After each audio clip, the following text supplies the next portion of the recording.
تاقیکردنەوەیەکی دیکەی پرۆژەی میهادە لە سلێمانی. میهادی ئەم جارە بۆ هاوسۆزی و هاوهەڵوێستی بوو لەگەڵ غەزە و ناویان نا میهادی ئەقسا. بە بەشداری نزیکەی 8,000 کەس لە سلێمانی تاقیکردنەوەکە لە سوورەتی سەف ئەنجامدرا. لە دوای تاقیکردنەوەکەش هەمووان بە چاوی پڕ لە گریانەوە دوعایان بۆ غەزە کرد. هەر یەکەم دقا خۆی گەورە سەرفرازی دنیا و قیامەتیان کە ئەم برانی ئێرە کە ئەم میهادی ئەقسان ڕاگەیان یەکسەر بڕیارمە کە بەشداری بکەم و نێتی دڵیشم وا بوو، یعنی خۆی گەورە و ئێوە بەڕێزیش شاهید بن ئەگەر تەنها شتێک کە لە دەست ئێمە بێ دوعاە، دوعاش چەکی دەستی ئینسانی مسلمانە. لەگەڵەوە شاوتم ئەگەر ئیشەڵڵا عەمرم بۆ دەرچوو هەر شتێک هەر هەدیەک بێ بۆم دەربچێ من پێشکەشی بۆ خوشکبرانەیەکە. بەس بڕابکە هەمووانی کە بەشدارن من دڵنیام لەوانی کە بەجددی بەشداریتیاکەن هەموو سوورەتێک کە لەبەر یەکەن چێژ و تامی عەمرەیەکی زیاتر هەیە. یعنی وەگووا چووی بۆ کەعبە و بینی بێت و هات پیتەوانێ. من خۆم وام دوو جارە بەشدارمەوەی سوورەی ڕەحمان و ئەم سوورەتی سەفیش. شتێش تری ئەمەی ئاماژەی پێ بکەم زۆر لام جوان بوو.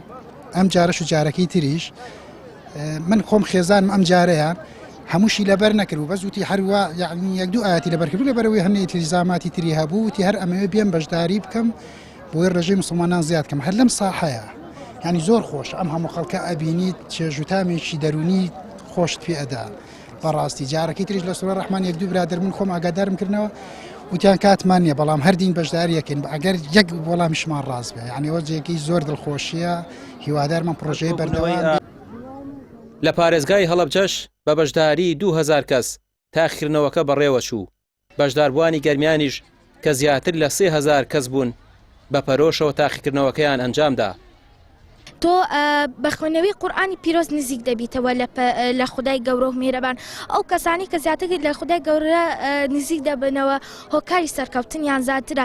من وەک خۆم تا ئێستا بەشداریم کردو و هەوڵم داوە هەر بەشداری بکەم بەردەوام بم ئینشاڵڵا. بۆ ئێمە دەرسوبەندێکی باشمان لێ وەرگرت کە باسی بەنو ئیسرائیلەکە و هەروەها گەلی ئیسرائیل و ها پێغەمبەر عیسا پێغەمبەر موسا کە بەڕاست بەنی ئیسرائیل هەر لە سەرەتای بوونیانەوە خەریکی ململانێ بوون تەنانەت لەگەڵ پێغەمبەرانیشە. ڕەکەتانەکەین ئەمڕۆ پرۆژەی میهادی ئەقسا بەڕێوەچوو لە تەواوی کوردستانە وەرها لە گەرمانیش کە ئێمە بەرپرسی پرۆژەکە بووین و سەرپەرشتی پرۆژەکەمان کرد.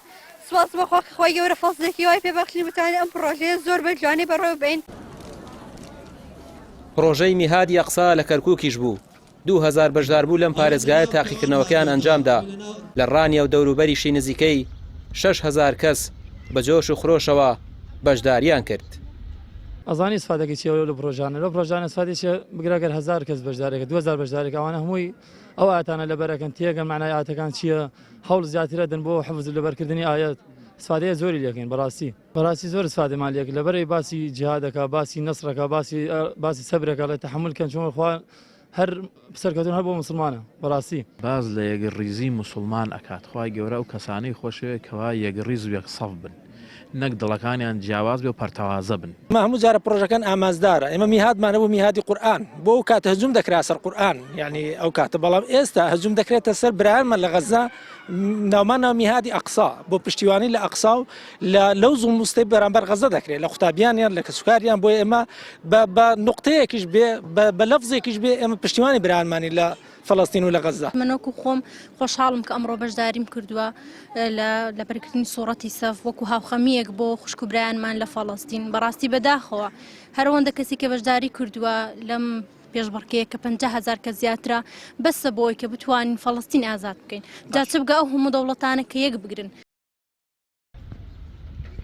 پرۆژەی میهادی ئەقسا بۆ سێم جارە کە ڕێکخراوی قوتابیانی کوردستان پێی هەڵدەستێت و پرۆژەی ئەم جاریان بۆ پشتگیری لە غەزە بوو. ڕێکخراوەکە دەڵێن سەرڕای ئەوەی چەند دیاریەک ئامادە کراوە بۆ سەرکەوتوان هاوکات ئامانجیان ئەوەیە تەواوی سوورەتەکانی قورئان لەبەر بکرێت و کاری پێ بکرێت. ڕامیار عوسمان کەناڵی پێیام سلێمانی. والاختيار الإجابة الصحيحة ووضع دائرة حول الاختيار